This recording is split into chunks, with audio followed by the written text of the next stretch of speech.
Hello? Good. Good morning to everyone. Good morning. I think you have a long day, I guess. So please wake up. All right.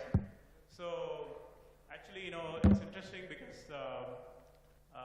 I myself have been advocating a lot about government involvement in startup in my Twitter. And one of your IIT alumni, Nihar, who happens to be in our Xfinity fan, invited me, or he put me in this panel, so maybe I can express my thoughts. So I think I hope, definitely I can articulate many of the points, I have come across interacting with entrepreneurs. So actually, when we talk about government involvement, I think I don't need to establish the fact government plays a critical role in startup ecosystem.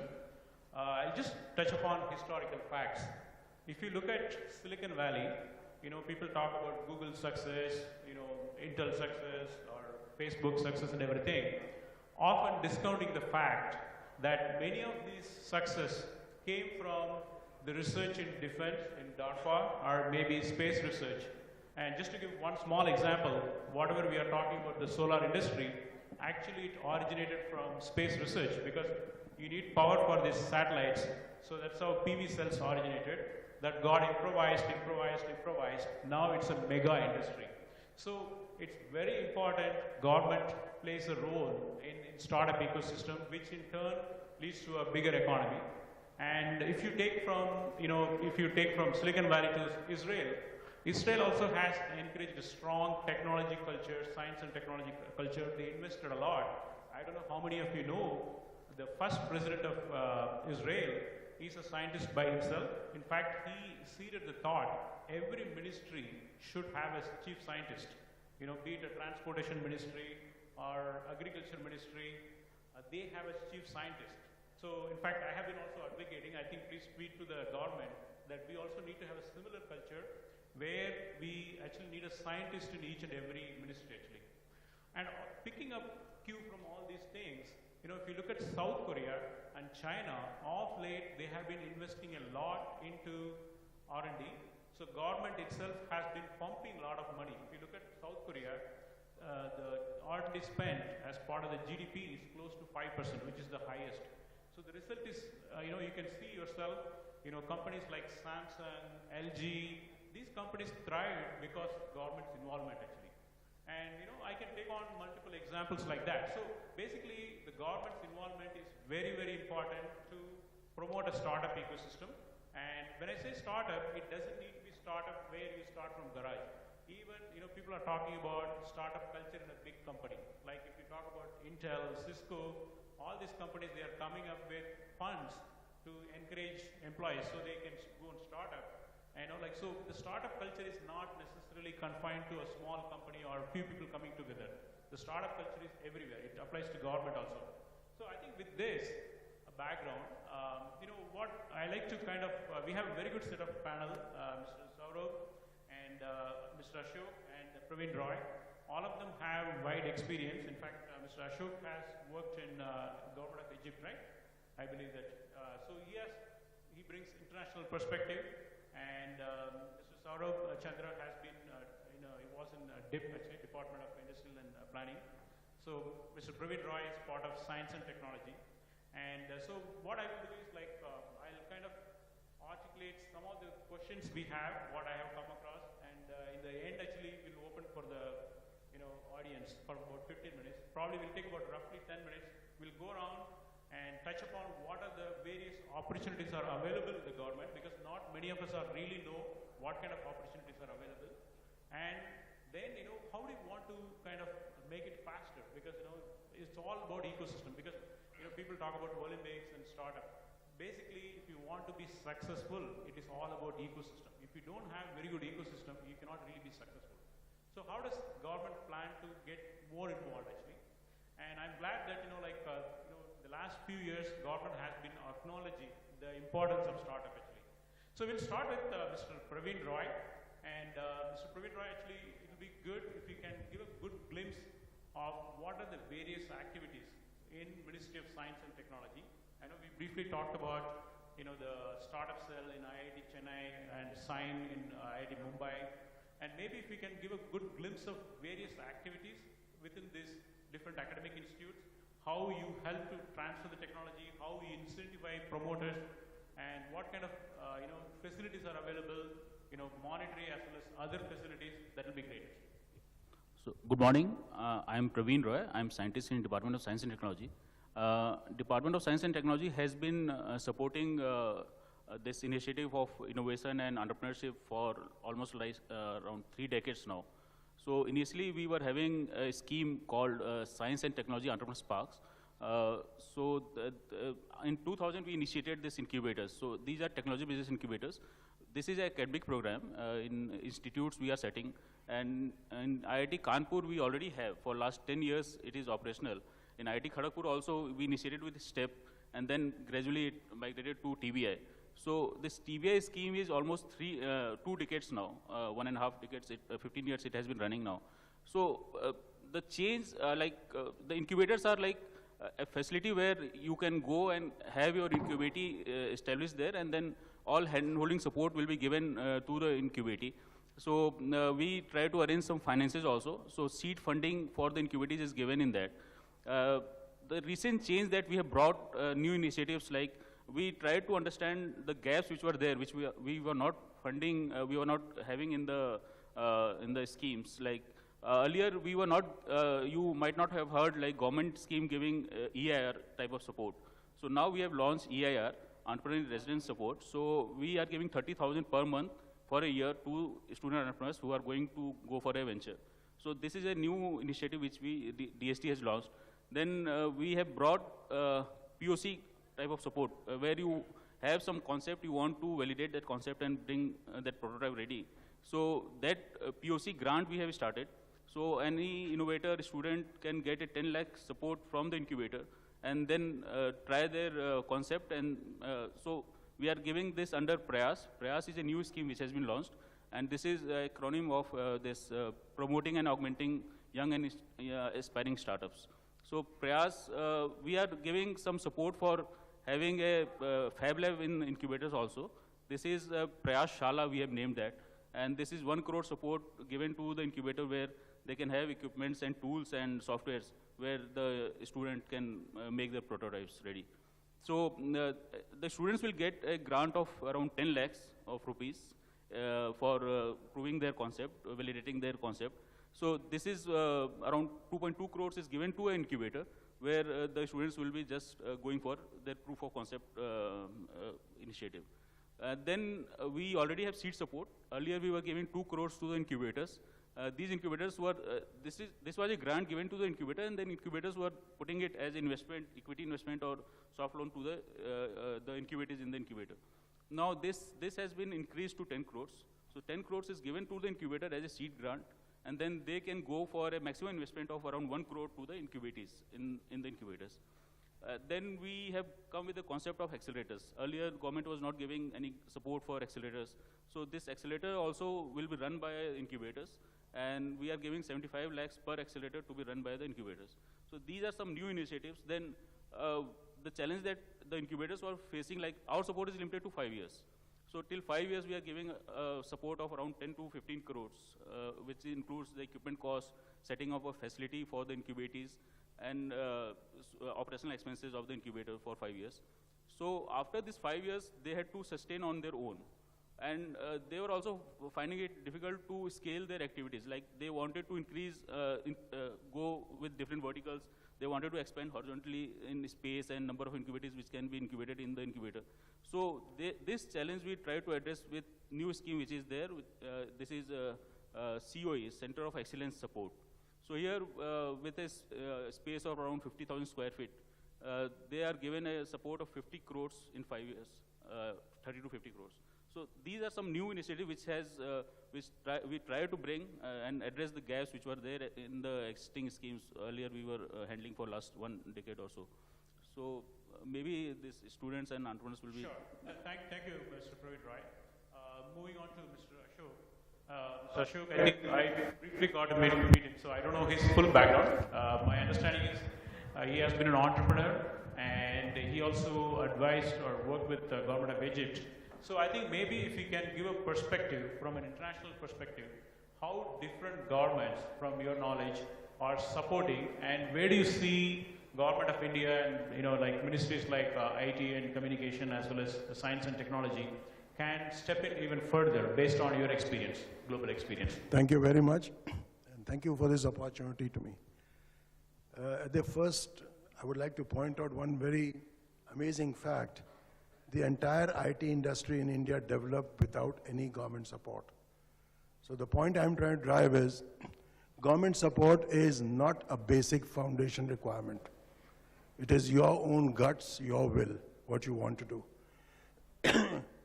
The best way government supports, and so do the banks, is when you are going and making money. Then it becomes an important thing for everybody to be part of the same thing. So to that extent of the government support, but yes, government support is critical because at individual level, we can achieve something. Collectively, when we want to achieve something, we need partners at that level.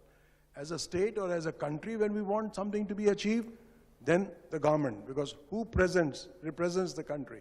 The government. So government starts on a different platform, and that's what I would like to bring to your attention as to how we develop the entire IT industry in India. The other part on the international front, see, one of the fundamental requirements of entrepreneurship is the economic state and what the youth are going to do. So there are two parts. One is a requirement of the society, how to engage the youth. Other is there are some very creative younger generation people who want to do something. They don't want to be confined to a cabin, even if it's the corner cabin, it doesn't matter. What we have seen is the basic requirement for everybody is to get the access to the market first. It's not what you do. There must be linkage to what you do is driven by what is demand in the market. So these kind of opportunities is what we try to build, at least in Egypt when I was there for almost 10 years, restructuring the country. And being an entrepreneur myself for years before that, and I brought in a completely different dimension to the whole program, and that was actually one of the largest programs the world has ever built on so-called startups. 100,000 enterprises were built up in a period of less than 4 years, and across the country and across all sectors. The other thing I would like to point is really a privilege to be sitting here, because there's another reason why I want to bring about the issue of what support the systems that you talk of. When I left my job in Larsen & Toubro and started an entrepreneur in 1971, everybody thought I was mad, because being an entrepreneur was the most stupid thing you ever did. Either you joined the government first, if not, you joined the private sector, if not, you had no world of your own. So how much we have changed now.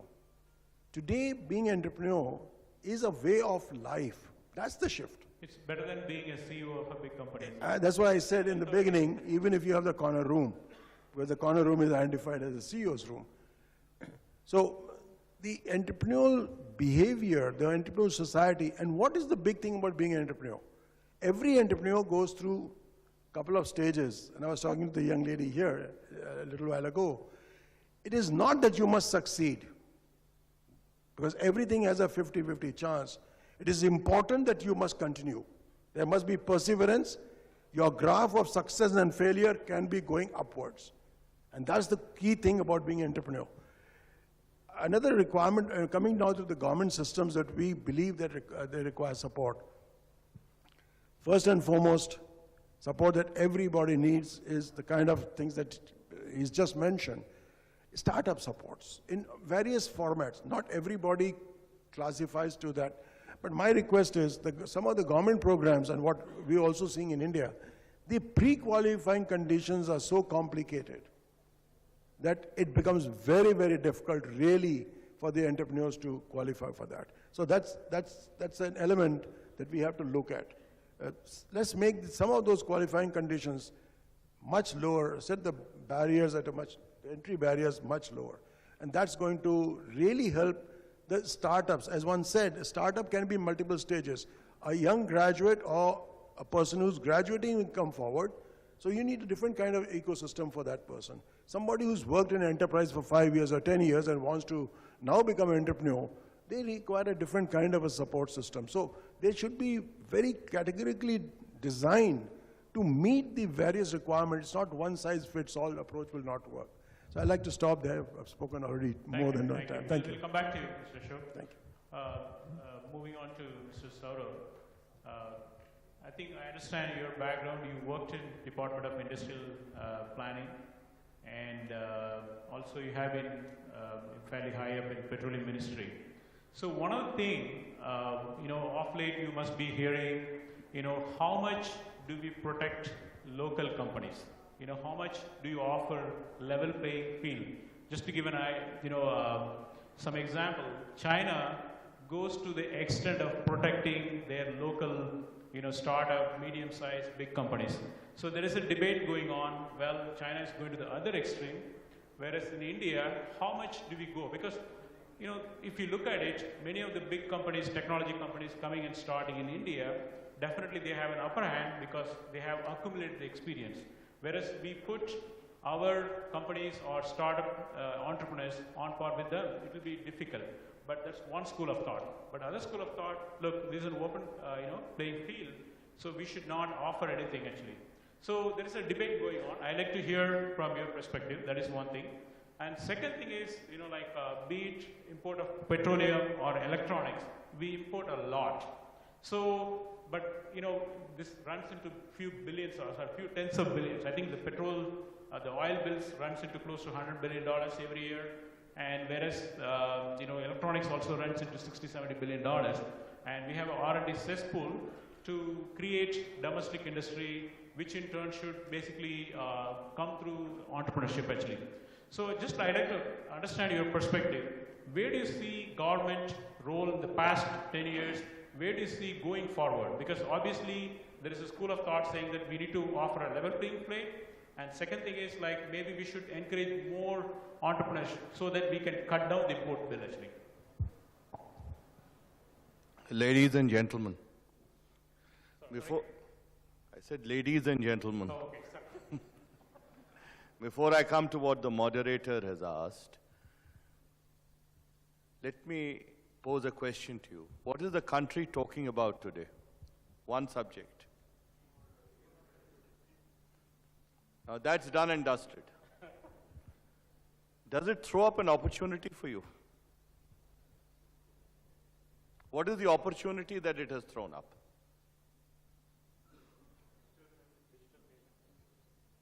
What in digital payments? The issue of cyber security. Now, every challenge has an opportunity. Now, there's what the moderator had said was about oil and gas. Our import dependence on crude oil imports is very high. And unfortunately, all that we have done in the last 15, 16 years has not yielded too much oil and gas. It's given us more arbitrations and litigation than anything else. Now, where is the opportunity? ONGC has a 100 crore startup fund. I don't know how many people are aware of it, but it should be taken advantage of. People who are in that field. Now this question of protecting local industries, every country makes policies to suit its own interest. Let's be very clear about it. In its nascent stage, every country has protected its industry in different ways. In the 18th and the 19th century, the way the British government protected its industry. In the 19th century, 20th century, there's a lot of protectionism for the American industry. It's only when you reach a stage where you are competitive, you're able to stand on your own feet, that protection ends. But we have signed the WTO agreement. And that by itself restricts your degrees of freedom. You've signed free trade agreements.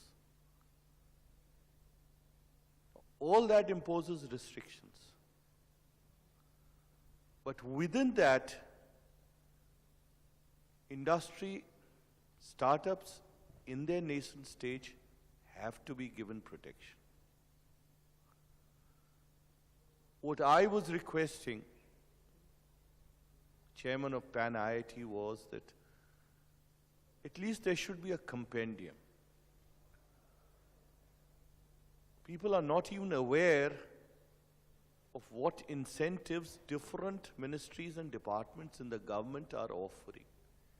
Almost every government department has a startup fund.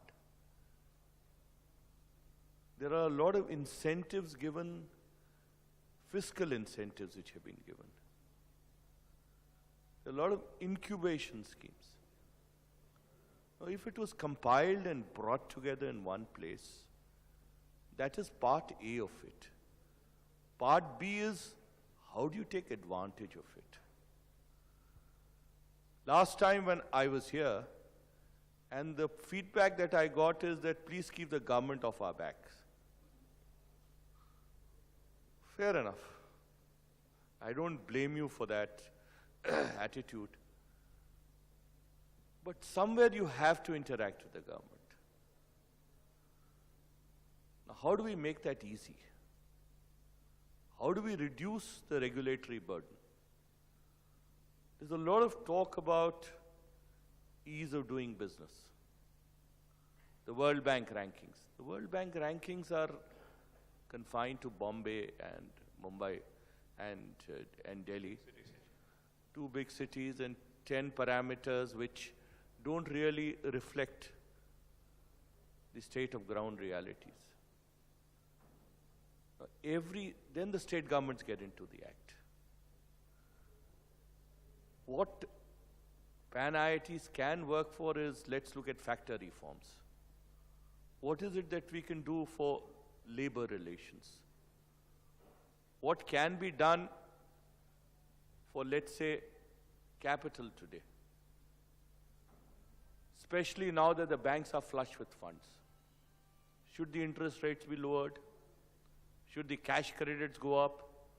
Should the OD limits go up?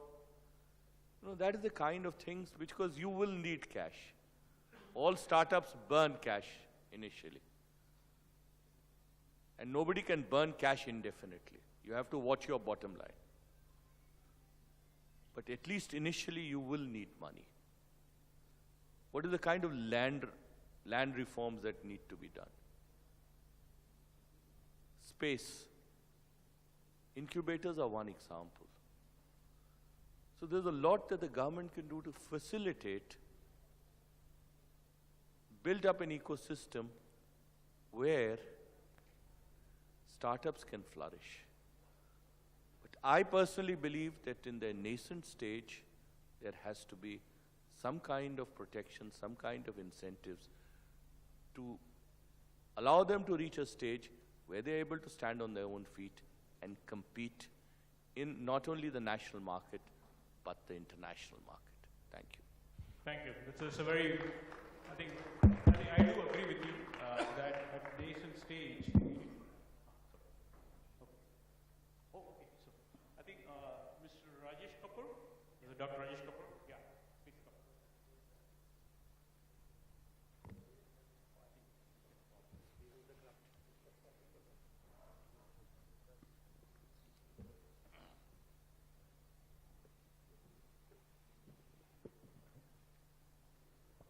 So now that Dr. Rajesh Kapur has joined, I looked at his background and I believe that he has done quite a bit of research in agro and food processing. And so I like to open a new topic. This is also related to me because I come from a farming background from a rural Tamil Nadu. And what I have seen in the last 25 years, be it economic liberalization, which started in 91, and this startup momentum in the last 2-3 years, it's predominantly focused on big metros. And I don't see a lot of initiatives going to like rural areas. And I think Mr. Praveen Roy would know that IIT Chennai has a cell called RTBI, which focuses on rural technology. So I think I'll ask Dr. Kapur to kind of give an idea of what kind of initiatives are being taken from the government, especially rural technology, so that the growth is inclusive actually, rather than like spread or pocket growth actually.